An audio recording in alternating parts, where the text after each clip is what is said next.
Well, here we are for Treasure 2.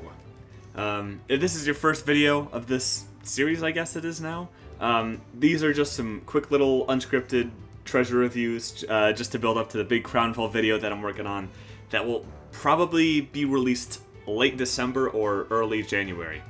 I figured it'd be nice to go over all the Crownfall treasures leading up to the event, and yeah, let's just start from there, shall we? Alright, first up we got Mischief of the Winter Moth by Astra Zero Zach for Puck. I do like... Okay, the first thing that I notice when I look at the skin is the little pink gems that are on the bracers and the helmet and on the wings. I think this color contrast is pretty darn nice. I don't know if there's enough of it, though. I mean, I like how it fades against the blue, but there's not much here to go against it. Other than that, this is decent. I understand why there's nothing on like the front of the torso, considering you never really see that part of Puck during gameplay. I feel like there's not a lot that stands out about this skin outside of the color contrast. It just seems like a pretty ordinary Puck skin. There's no real wow factor unless you count the thorax here. I think that's what that's called in Pucks, the thorax. Unless you count that. It's not really much of a wow factor. There are better Puck skins to use. Can't say I really admire this one all too much. Alright, next we got the Highborn Heretic for Skywrath Mage by Barracuda. This one I like a lot. I feel like, you know, giving Skywrath the mask and this mysterious, well, not mysterious, but like, I don't know, this skin just has like an aura about it. I like the blue and gold because, you know, if... Oh, I almost knocked my phone off my desk. It fits well with the Arcana, except the weapon. I'm not sure what the heck happened, but if you equip this weapon on the Arcana, the Scythe Blade like faces, like clips through his head. I really wanted this weapon to work for the Arcana, but that's whatever. I like the shape language a lot. It's very sharp, again, giving to this like sort of almost dangerous aura to him. I'm not too sure how I feel about this. The two pieces on the back. They're part of the wings. I don't really see their purpose. I guess they look kind of decent from up above, but looking at it here, it's just kind of like, why does he just have two things floating behind him like this? I mean, they look nice, like the way the scrolls sort of fade to blue is cool, but I don't really see a purpose for it. The skin would still look fine without it. Again, I really like the headpiece, really like the robe, and the weapon is cool. I just wish it worked with the Arcana. But yeah, even if you don't have the Arcana, this is a pretty darn good set to get, all things considered. Alright, next we got Twitcher for Tinker by Mars. First things first, I'm not too sure about the about the set name. I don't know, something with like a movie pun, or maybe like a steampunkish name could be good. The skin is very refined. It almost has like a circus vibe to it, with like the little decals on the machine up here. I like the levers on the back. That's a nice detail, as well as the gauge. And it looks like, you know, there's like a film reel thing going on the back. I can't say I like the bird sitting on the hat all too much. I don't know. I feel like it just adds a lot of unneeded clutter. Other than that, I really enjoy this set, especially like the laser and, well, I guess it doesn't shoot rockets anymore, but the defunct rocket launcher. I wonder how long it's going to be before Tinker set artists start making this something different besides a rocket launcher. Anyways, one thing, I really wish that the little calibrators, I guess you could call them, for the hands, I wish these were changed, because every bit of metal in the skin is like this nice like bronzish, orangish color, but these two like gray rods he's holding just kind of stick out. They also clip into his gloves, which doesn't look great, and it's just kind of like an eyesore in the midst of something really, really cool. But yeah, I still think the set is pretty worth it, I would say. Again, clipping is like the only real issue, and the bird and clipping. But other than that, this is very nice. Alright, next we got The Keeper of the Netherlands by Yastar. Yastar has gotten... Oh, this is for Pugna, but, I mean, the name's right there, you can probably tell. Yastar has created a lot of bangers throughout this event in the collector's cache and whatnot. And the pattern remains here. This set looks awesome. I love that. The way the hat and the collar interact with each other is really nice. It's really like selling up that this, you know, this is like a wizard's wizard. I know I use that phrase a lot for like describing Rubik and whatnot, but oh my goodness, the hat is just so cool. The way it swooshes. It's very like a circular shape language. Same with the collar. That's why it works so well. And of course, you know, the whole theme around it is like a lens. So, you know, circle language there, I guess. You can see like a lens on the hat. Even like the wand is kind of like something you can look through. Even the nether wart is like a lens, quote unquote. I mean, I guess that's where the set gets its name, because this would be the nether lens, maybe? I don't know. One thing, I wish the buckle on this bow tie was also circular, just to like, you know, uphold the shape language. I like the book at his side. It's a very nice detail. I like how comically large it is. It's very neat. Other than that, no, this is a great Pugna set, I think. Also, the cape pattern. Oh my goodness, it's so good. But yeah, nothing really else to say. Yastar cooked here, as usual. Alright, next we got Song of the Sea Lotus for Naga Siren by Kirashama. This one looks way too similar to the Captive Arms of the Princess, or whatever that other set was called. It's another East Asian inspired set where Naga has black hair and wears red and has a golden crest in her hair. It's pretty darn similar, but besides the tail. The tail, I think, is like the wow factor here. I mean, I like the, you know, whatever the shade of red and shade of white they used. It works great. Again, it's kind of like a koi fish.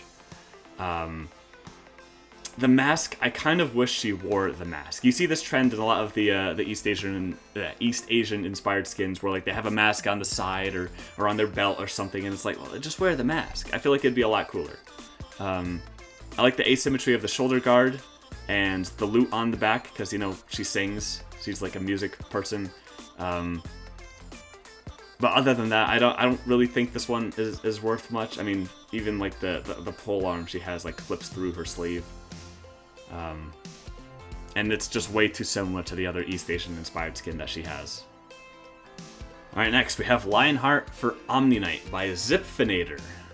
This is the only Omni Knight skin where his face is completely covered.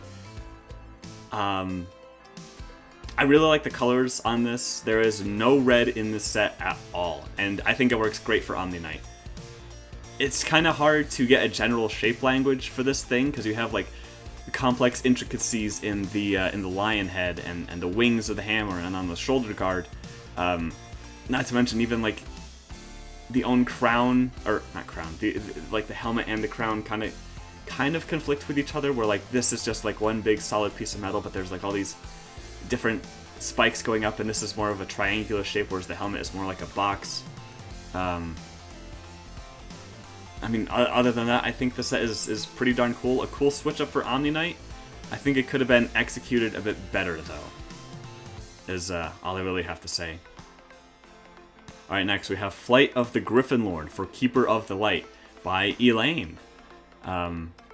This one, again, with a lot of the mounted characters, the big wow factor is usually the mount itself, and that trend continues here. With the Griffin. I think this one is pretty darn good. I don't think it's his best set. Coddle has some pretty darn good sets.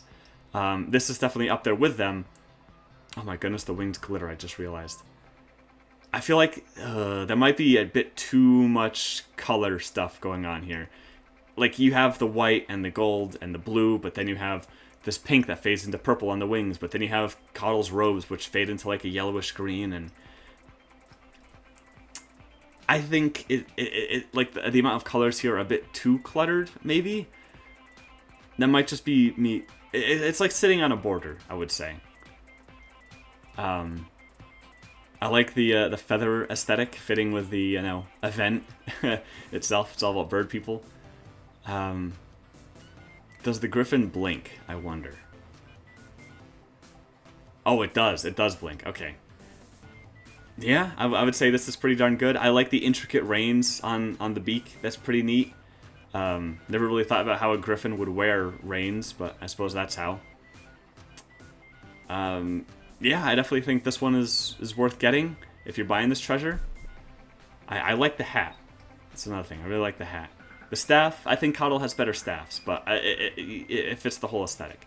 I kind of wish that the wings of this staff like faded to green like his robe for a bit more consistency there, or maybe like took on the colors of the griffin's feathers. One of the two. Maybe I prefer the pink to purple wings instead of the blue. Yeah, that's all I really have to say about this one. And next, we have the Crystalline Crown for Ancient Apparition by Laughing Sky Pig and Lucas. A few things. Well, actually, one big thing first. I really don't like that he has a mouth. The whole thing about Ancient Apparition is like he's this cold, pun intended, unfeeling, like just force of nature that cannot be stopped, and he has a face. I mean, like, none of like the quote-unquote forces of nature in this world really have a face, besides Coddle, I guess. But this just throws, I don't know, it throws me off seeing him have like a complete whole face. I mean, he doesn't have a nose, but the fact that he has a mouth just irks me a bit. To go on a bit of a tangent here, when they gave AA a remodel, they made his eyes look more angry, and I didn't really agree with that. I kind of liked the emotionless, like the two emotionless eyes that he had in his old model. But I digress. Other than the mouth, I kind of would. Can I see this at a better angle? Okay, no, it's still cropped off here. I do like how you know the shoulder guard like makes him tall in a sense. I do not like that the arms are constantly clipping with the back piece. That kind of irks me. There's like some shades of green coming in here and there. I'm not too sure how green holds up on AA. I personally don't like it. And then you have the splashes of yellow. I think that's an interesting take to put on AA. I mean, they're not too distracting, but they're definitely there. And I don't think they go well with the set, or at least not this shade of yellow in particular. AA definitely has better sets than this one. Hate to say it, but... And moving on to the rares, we got the Bird Feed Bandit for Hoodwink, made by Valve. This one is also Skriok themed with the purple feathers and the Eye of Skriok at her belt. I think Hoodwink has pretty good sets. I don't know if this was deserving of a rare. I guess the fact that it has ambient effects makes it good enough. It's very, like, I don't know, it has like a very caveman vibe to it, between like the shoddy made crossbow and the teeth like attached to her tail and like the skull helmet. It's a pretty good vibe for Hoodwink, I think, that is that really hasn't been explored in any of her skins. One feature I like a lot about this skin, though, is that you can actually... It's kind of hard to see on her other skins and her default model, but you can see, like, her chest rising and falling, like, pumping rapidly, because, like, squirrels have wicked fast heartbeats. I think that's a nice detail that you get to see with the skin. Other than that, I don't know. I don't think too highly of the skin. I'm not to say it's bad, but it's definitely not outstanding. And I don't think it was deserving of a rare. And next, we have the Thunderbird for Zeus, made by Valve. This one kind of just blends into every other Zeus skin out there, where it's just gold and blue and white armor. That's really all I have to say about this set. It's the status quo for Zeus sets. And again, I don't know if this was deserving of a rare. The book's a nice detail, though. And next, we have Ravencloak for Drow Ranger by Valve, once more. As the name suggests, this is a raven cloak that she's wearing. I guess the bow is nice. Again, a lot of the sets in this treasure don't have a wow factor, both the Valve ones and the community-created ones. I guess the eye is nice. It's animated. There's a taunt that comes with it. I guess that is what qualifies it as a very rare. I don't think too highly of the taunt. Again, I kind of don't like when taunts are just like a hero creating something. Like, for example, the Bane cheese taunt. I mean, it's infamous. Everyone talks about it. He just gets cheese out of nowhere. It's like an obscure Half-Life reference, but still, why does he have cheese? Whereas like something like the Morphling shotgun one, that's clever. That's using the character's features and abilities to do something funny. It's like he turns into a shotgun, like Shotgun Morphling. But I don't know. That's a bit of a tangent. I think the second style looks a lot better how with the red contrast against her skin. I know it's for like the second style of the Arcana, but still, this is a nice touch. I will say the one thing that is like screaming at me is this yellow gem on the bow. It's very eye-catching, pun intended. But that's really kind of it. I mean, there's a lot of the cape looks kind of cool when you swish it around. That's nice how like each individual thing is like animated. In motion, this looks very cool. But outside of that, I can't say I think too highly of it. And lastly, we have the Owly Bear for Ursa, made by Valve. This one is an obvious reference to owl bears from D&D, but they couldn't call it an owl bear because copyright reasons, I suppose. This one I think is nice. I like how like the magenta claws contrast against the blue. Again, this one does have a wow factor. It's like the helmet. Not a lot of... I don't think any of Ursa's sets really change his species like this, which is something very cool to see. We saw a trend a few years ago with the Viper skins doing that and Venom skins doing that. And I'm glad to see it spreading to the other anthropomorphic characters we have in the game. But no, I think this looks pretty good. The eye on the belt is animated. Again, I don't really feel like this is ultra rare quality. If you stuck this in the in the common sets, and like the sets you're guaranteed to get, I don't think it would be out of place there. Not to mention that this, like, the whole premise, right, is like this is an owl bear. It's gonna have feathers instead of fur, right? So why is the whole back and the legs just uncovered? There's no feathers here. This, like, just seeing this breaks the immersion and tells me, okay, this is just Ursa in a costume. It's not really an owl bear, you know? If anything, I feel like the back instead of the torso should be covered in feathers. Because you're looking at it from up top, and Ursa's back is, like, huge. It's, like, the one thing you see during gameplay. I don't know. There were definitely some missed opportunities with this set, and I don't think it's worthy of the place it sits. Okay, I think that's it for Treasure 2. Not a lot I liked out of this treasure, I'm gonna be honest. I feel like some highlights, definitely the Skywrath, the Tinker, and the Pugna. Outside of that, a lot of the skins had some issues here and there. There was, again, the wow factor just wasn't present in a lot of these skins. But those are just my thoughts. Let me know what you guys have thoughts on in the comments below. That was smooth. Yeah, that's really all I have to say about Treasure 2. God bless, and until next time.